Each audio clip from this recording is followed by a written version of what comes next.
Despite Ernesto consenting to the vampire girl befriending his sweet stun, it still made his skin crawl to see it. Every time he walked into a room and found them together, he had to immediately turn around. He couldn't stand the sight of both of them laughing, talking, and he didn't want to hurt Santiago by looking like he wanted to throw up every time their fingers lightly brushed against one another. All he could do for his son was just to stay away from the two of them and pray that the days would go by quickly so his torture would end. He wanted absolutely nothing to do with the vampire girl, and he couldn't wait for the start of the new school year to finally put some much-needed distance between them. Feeling hatred and revulsion for the vampire girl, Ernesto almost choked on his enchiladas when Javier brought up an assignment trip between the three of them at the lunch table that day. Perdón? Ernesto asked, trying to finish his agua of Jamaica. You heard me. You, me, and Anya will go to Nuevo León for a bit of a business trip. Not too long, just 3 days, 2 nights, Javier said casually. Ernesto's eyebrows furrowed as he tried to process what his papa was saying. There were so many things wrong with that sentence, he didn't even know where to begin.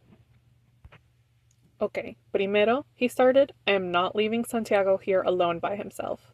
You won't, Javier cut him off. You'll plan a sleepover between all of his snotty-nosed friends from that lake village you used to live in. He'll be ecstatic. They live 5 hours away, Ernesto rebutted. Javier shrugged. We'll drive him, drop him off, and head to the airport. Ernesto was a bit taken back by this. It was actually a good idea, and he wasn't sure why he hadn't thought about doing that himself. Just because they had moved didn't mean that Santiago couldn't visit his old friends. Santiago would be delighted, and most importantly, it would put distance between the vampire girl and his son. The two had become inseparable, and it was driving him crazier each day.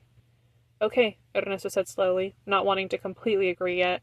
I thought you said I wouldn't be doing any field work. You know I left my training behind all those years ago. I'm just an attorney now. Or, Ernesto pointed his fork at his papa, eyeing him cautiously. Is this your sick plan to kill me? Javier laughed at this.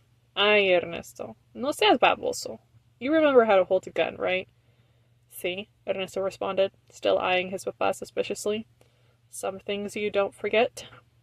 That'll be enough then, Javier said, taking a sip of his coffee. Somehow, Ernesto did not feel so sure. Javier noticed his doubtful expression and said in a more serious tone, I have not faced a single injury in the last 3 years. I'm sure your pet has something to do with that, Ernesto grunted the words, but I am not so sure she would do the same for me. Of course she would. That is the deal we made, his papa said casually, then got up from the table. We leave tomorrow. Inform Santiago. Tomorrow? He exclaimed in surprise, then called out to his papa. Wait, what deal? Javier just gave him an airy wave, as if to say, Don't worry about it, but Ernesto felt that was all he did these days. The car ride the next day was the most unpleasant one Ernesto had ever experienced. Not only was he riding with his father, but behind him sat that thing with his son.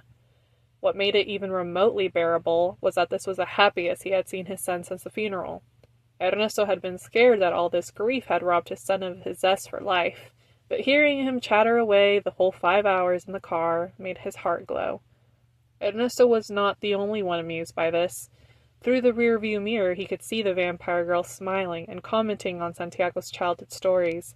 Listening to him dutifully, her face looked positively angelic, and that drove him up the wall, because he knew what she was. In fact, not an angel, but the devil.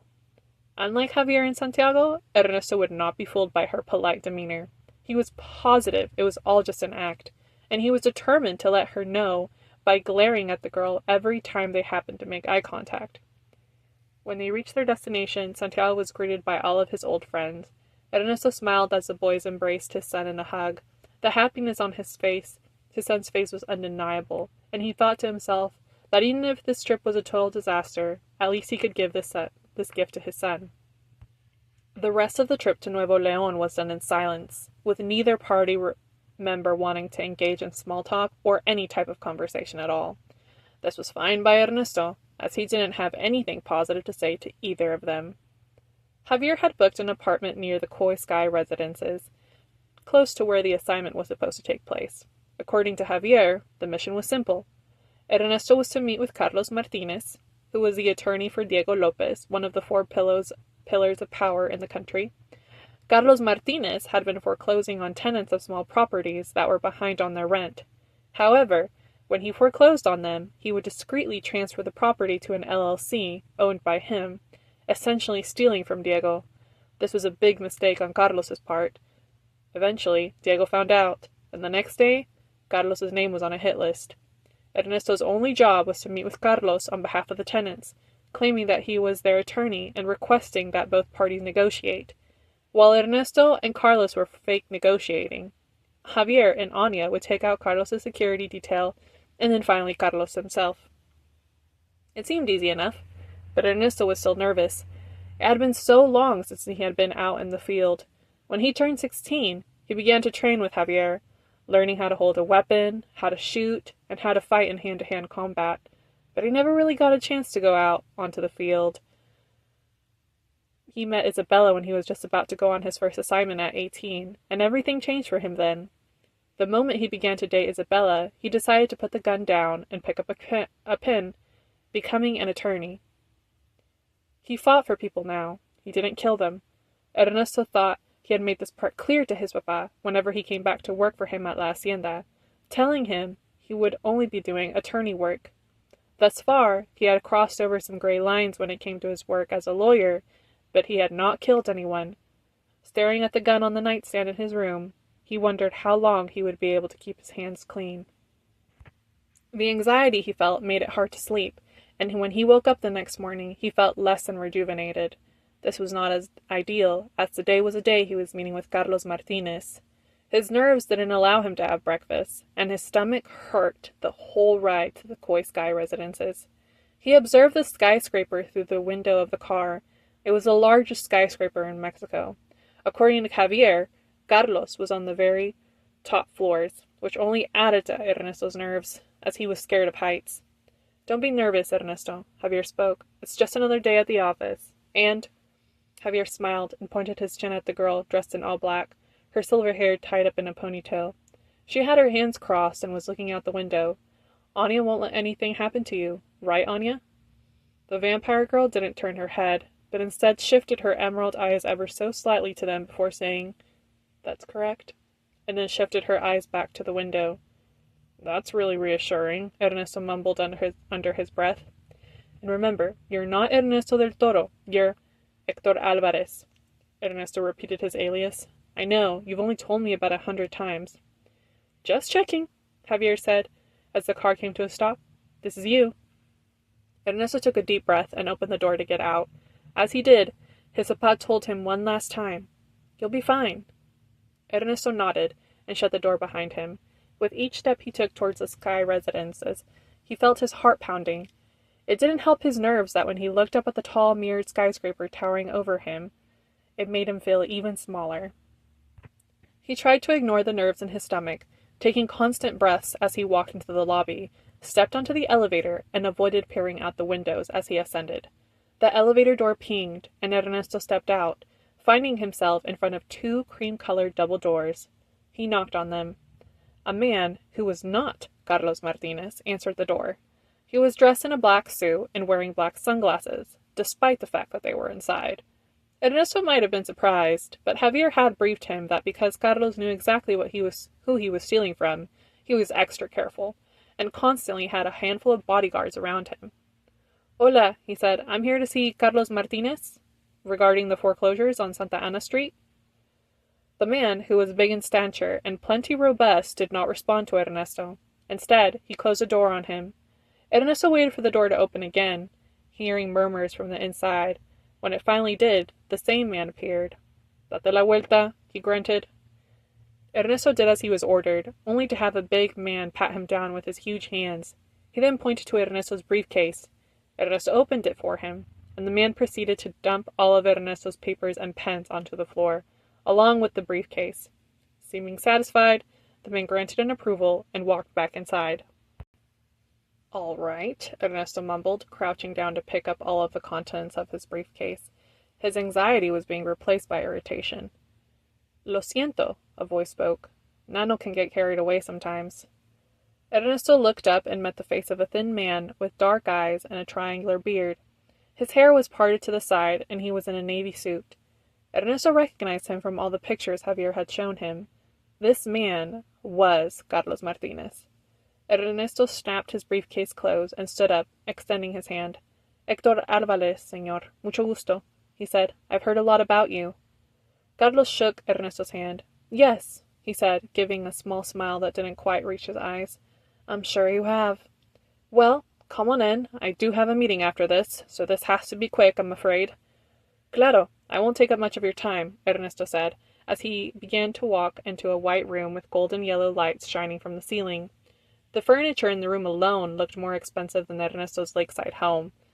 He also observed that there were 5 men, including Nano, guarding each part of the room, and he suddenly felt anxious again. Carlos took a seat at a desk positioned at the far end of the room, while Ernesto settled in front of him and began to snap open his briefcase. No, Carlos shook his head. You don't need all that. Why don't you just tell me why you're here? As I said before, Carlos's eyes narrowed, I don't have too much time. Ernesto closed his briefcase slowly, feeling apprehension mounting. The documents were supposed to have kept Carlos distracted for at least 10 minutes. This was not what Javier and Anya had planned. He cleared his throat. Well, as you know, the tenants on Santa Ana Street. Señor Álvarez, Carlos cut him off impatiently. What do you think happens to those who can't pay? Do you really expect us to bear the cost of those tenants who aren't paying? Surely you understand we're not running a charity here, he said incredulously. Ernesto felt the disquiet in his body slowly being replaced by irritation at every word this man said. His tone was firmer when he spoke. I do understand. I'm not asking for charity here, just an extension. And then you'll be back next month asking for another extension? Carlos cut him off. Ernesto clenched his fist. How many more times was this man going to interrupt him? No, I don't think I will be inclined to accept your request. And you know why? Carlos continued, oblivious to the anger brewing in Ernesto. Why is that, señor? Ernesto asked, trying to keep his voice steady. Because you're not really an attorney, Carlos said casually. Your papa thought because you've never set foot in this world, I wouldn't know your true identity, Carlos chuckled cruelly. He is mistaken, and so are you, Ernesto del Toro. As soon as Carlos said the word, Nano pulled out his gun and pointed it straight at Ernesto's forehead. Okay, Ernesto said slowly, raising his hands up. His heart was about to beat out of his chest. Don't worry, Carlos smiled cruelly. I'll make sure your father joins you soon in the afterlife. Ernesto experienced the next moment in slow motion. Observing Nano cocking the gun, his finger pressing ever so lightly on the trigger, but before he could fully pull it, a small blade flew right into Nano's head, causing him to fall back, dead. Ernesto and Carlos both followed the path of the blade with their eyes, and found a girl at the end of the hallway. She covered the lower part of her face with a black mask, but the silver hair flowing behind her was unmistakable. Anya, Ernesto thought, and suddenly felt instant relief in his shoulders. Carlos' eyes widened and he shouted, ¿Qué están esperando? Shoot her! The men, shocked at seeing a 13-year-old girl, hesitated, but then began shooting in full earnest. Ernesto wanted to run away, certain they would shoot her down, not wanting to witness it, but before he could even avert his gaze, he watched her jump to avoid the bullets. Then from the air, she shot down 2 of the men before landing on her feet like a cat. Before the remaining men could even register what had happened, she was already behind them, and... Vámonos, Carlos snarled urgently, breaking Ernesto from his trance. Ernesto turned around to see Carlos holding Nano's gun, pointing it at him. Carlos's other hand held his cell phone in his ear. Send up all the men, now, Carlos shouted, digging the gun into Ernesto's skull. Ernesto scrambled to his feet as Carlos roughly grabbed onto his collar, keeping the gun pointed at him with his free hand. He realized Carlos was leading him to the elevator. Glancing back, Ernesto saw Anya engaging with the reinforcements. Their eyes met for a fleeting second before Carlos shoved him into the elevator. As Carlos bent down frenetically to press the button and close the door, another small blade flew right past him, narrowly missing his head by inches. Through the cracks of the closing elevator doors, Ernesto watched Anya. He saw her hand mid-throw until the men appeared behind her. She jumped again, avoiding them, and shot 2 more men in the air. Despite the critical situation, Ernesto found himself in fascination as he replayed those last scenes in his mind. But it was short-lived as panic set when the elevator doors opened to the rooftop. Carlos pushed him out, the gun sharply pointed into his back. Diego is a piece of trash. Like hell am I letting him kill me, he snarled, dragging Ernesto close to the ledge. I'm getting out of here, he growled, looking up at the sky. That's when Ernesto saw a helicopter in the distance. Stop right there, Carlos, a voice shouted. Ernesto turned and saw his father at the entrance of the stairs, dressed in a similar all-black outfit as Anya, his gun pointed at Carlos. Javier del Toro, Carlos snarled, pointing his gun at Javier now. I should have known that Diego would send you along with that attack dog of yours. But I'm telling you right now, Carlos pushed Ernesto further toward the ledge until it was right behind him. Drop the gun or your son becomes a pancake, he barked. Ernesto's heart was about to burst out of his chest with fear and anxiety. He was on the verge of turning around to face his impending doom when he heard his father's voice. Ernesto! Javier shouted. Look at me! Don't look down! Look at me! Anya's on her way! Do you think I'm playing? Carlos screamed, then pointed the gun at Ernesto. Get on the ledge! He ordered. Ernesto looked at him in horror. Get on the fucking ledge! Carlos yelled again. Slowly, and trembling with fright, Ernesto raised his foot to step on the ledge when his father shouted, Okay, Carlos, okay! Javier screamed urgently, putting his gun down. Ernesto wanted to sigh in relief, but he was too close to the edge for comfort. Get on your knees, Carlos yelled. Put your hands up! Ernesto watched his father, the strongest man he knew, get on his knees. Carlos laughed, the sound ringing through the night as he pointed his gun at Javier. Finally, Carlos smiled viciously. El Gran Toro Rojo dies at my hands. And he pulled the trigger,